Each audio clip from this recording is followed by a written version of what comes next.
नमस्कार दोस्तों, स्वागत है आप सभी का हमारे चैनल भक्ति ज्ञान में। दोस्तों, आज मैं आपको श्रीमद् भागवत गीता के 7वें अध्याय का पाठ सुना रहा हूँ। भगवान श्री कृष्ण कहने लगे, हे अर्जुन, मेरे में अपना मन लगाकर मेरी शरण में आकर योग अभ्यास करते हुए बिना किसी संदेह के पूरी तरह से तुम मुझे कैसे पहचानोगे। सुनो, मैं तुम्हें वही भगवत ज्ञान अनुभव और उपायों द्वारा समझाई देता हूँ, जिसे जानकर फिर तुम्हें कुछ जानना बाकी ना रह जाएगा। हजारों प्राणियों में कोई एक दो ही ऐसे निकलते हैं जो ईश्वरीय ज्ञान प्राप्ति करने का उपाय करते हैं।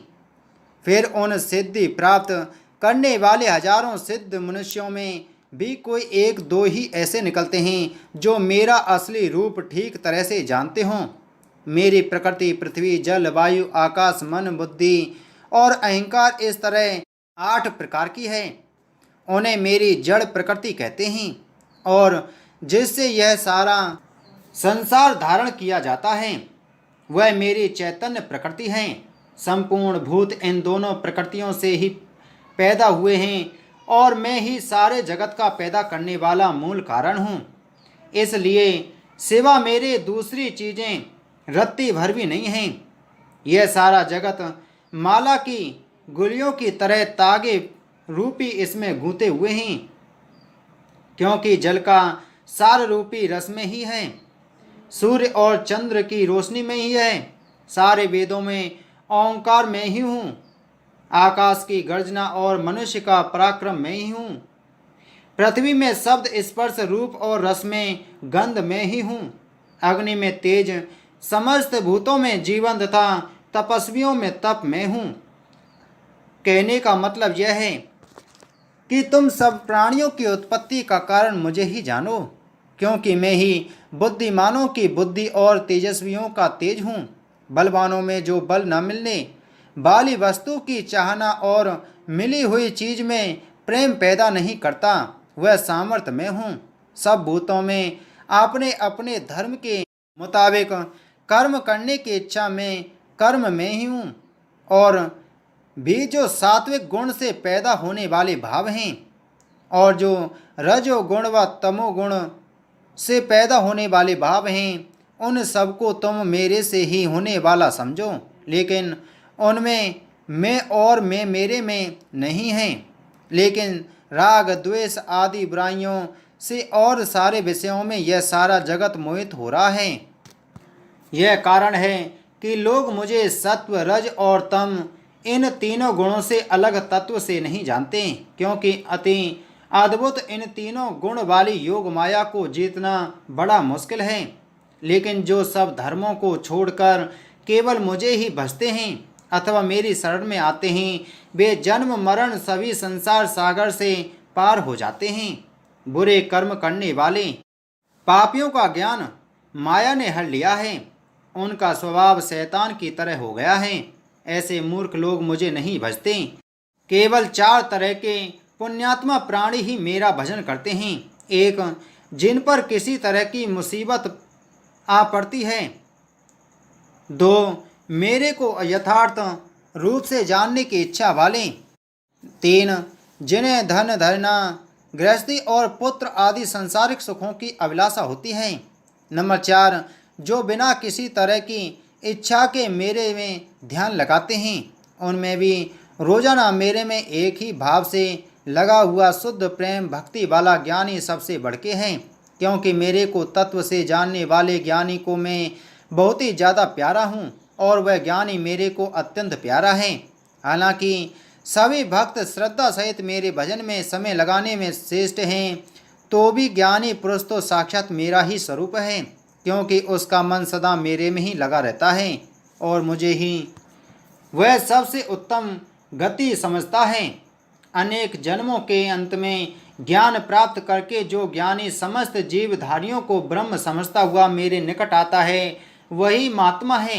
ऐसा महात्मा बड़ी मुश्किल से मिलता है, जिनकी विवेक बुद्धि तरह तरह की इच्छाओं के कारण बहक जाती है। वे अपनी आदत के काबू में होकर अन्य देवताओं की पूजा करने लगते हैं और जिस जिस देवता की पूजा से जो जो इच्छा पूरी होती है उस देवता की पूजा से बेनियम या विधि पूर्वक करते हैं। जो भक्त जिस स्वरूप को श्रद्धा या विश्वास रखकर पूजा करता है, उसे पुजारी की श्रद्धा को मैं अंतर्यामी रूप से उसके अंदर बैठा हुआ उसी देवता में पक्का कर देता हूँ। तब वह पुरुष उसी देवता में पक्का विश्वास रखकर उसी को भजता है और उसी देवता से मनचाहा फल पा जाता है। वास्तव में प्राणियों को फल देने वाला मैं ही हूँ, लेकिन उन तुच्छ बुद्धि वालों का वह फल नाशवान है और वे देवताओं को पूजने वाले देवताओं को ही पाते हैं तथा मेरे भक्त चाहे जिस तरह मुझे भजें, अंत में वे मेरे ही को प्राप्ति होते हैं। ऐसा होने पर भी सारे मनुष्य मेरा भजन करते हैं। उनका खास कारण यही है कि अज्ञानी मनुष्य मेरे अति उत्तम अविनाशी प्रभाव को तत्व से ना जानते हुए मन इंद्रियों से मुझ निराकार को मनुष्य की तरह मूर्तिमान मानते हैं। मैं भी अपनी योग माया से छिपा हुआ सबके सामने नहीं आता, इसलिए अज्ञानी जन मुझे जन्म रहित और नाश रहित नहीं जानते, बल्कि मुझे पैदा होने वाला और मरने वाला समझते हैं। मैं पहले के गुजरे हुए मौजूदा जमाने के और आइंदा आने वाले सब जीवों को जानता हूँ, लेकिन मेरे असली स्वरूप को कोई भी श्रद्धा व भक्ति से विमुख प्राणी नहीं पहचानता, क्योंकि संसार में इच्छा और द्वेष से पैदा हुए सुख दुख के फेर में पड़कर सभी प्राणियों की बुद्धि पर अज्ञान का पर्दा पड़ा हुआ है। लेकिन बिना किसी इच्छा के उत्तम कर्मों का आचरण करने वाले जिन लोगों के पाप नष्ट हो गए हैं, वे राग द्वेष से पैदा हुए सुख दुख के मोह से छुटकारा पाकर मन को दृढ़ कर सब तरह से मुझे ही भजते हैं।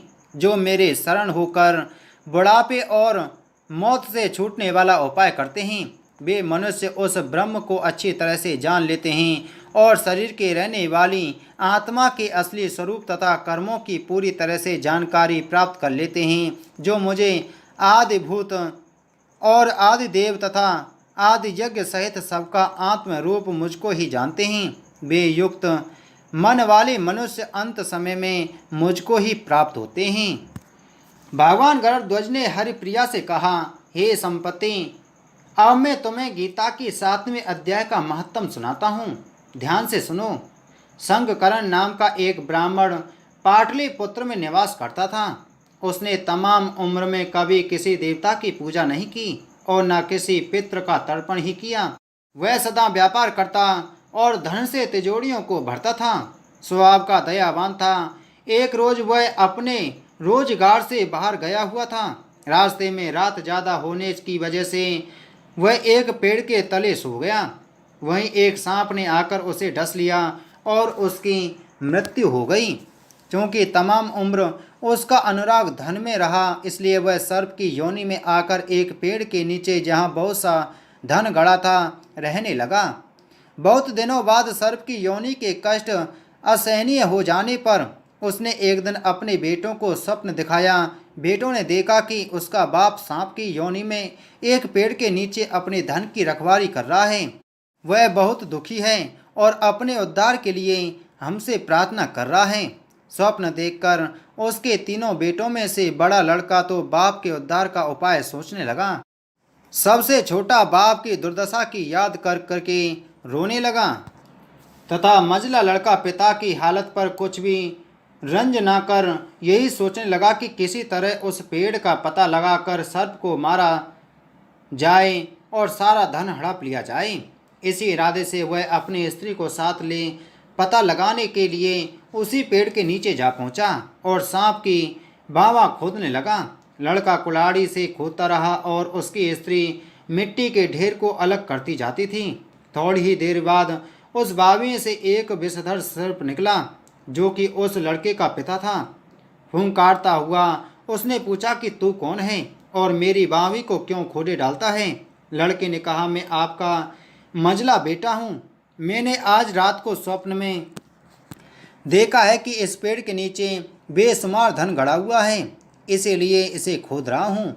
लड़के का ऐसा स्वार्थ भाव देख सर्प को हंसी आ गई। वह बोला, अगर तू मेरा लड़का है तो मुझे सांप की योनि से छुड़ा, लड़के ने कहा, किस तरकीब से आपकी मुक्ति हो सकती है, मुझे बता दीजिए, मैं उपाय करूँगा। सर्प ने कहा कि दान, यज्ञ और तीर्थ यात्रा आदि करने से मेरा उद्धार हो जाएगा। मेरे श्राद्ध के दिन गीता के 7वें अध्याय का पाठ करना और श्रद्धापूर्वक ब्राह्मणों को भोजन कराना, इसी से मेरी मुक्ति हो जाएगी।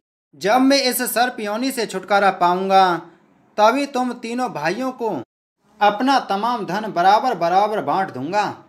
बाप की बातें सुनकर लड़का अपनी स्त्री के साथ घर लौट आया और अपने पिता के कई अनुसार श्राद्ध के दिन गीता के 7वें अध्याय का पाठ करने लगा, जिसके प्रमाद से उसका पिता सर्प योनि से छुटकारा पाकर सीधा बैकुंठ धाम को चला गया।